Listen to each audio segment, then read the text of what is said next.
To use the Windows Snipping Tool. Hey everyone, need to capture a specific part of your screen? Look no further than the Snipping Tool, a built-in Windows gem. Let's learn how to use it in under 2 minutes. There are 2 ways to launch the Snipping Tool. Search for Snipping Tool in the Start menu and launch the app, or press the Windows logo key plus Shift plus S. This keyboard shortcut instantly brings up the snipping option. The Snipping Tools offer different capture modes: rectangle snip to select a rectangle area of your screen, or freehand snip, or the window snip, or the full screen snip. Click on the desired mode before proceeding. Once you've chosen the mod, click and hold on the screen to drag and create the selection. Release the mouse button to capture the snip.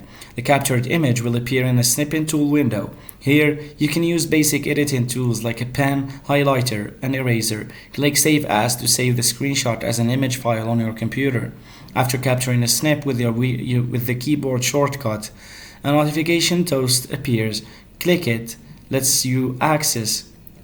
it lets you access basic editing options and quickly copy the snip to your clipboard.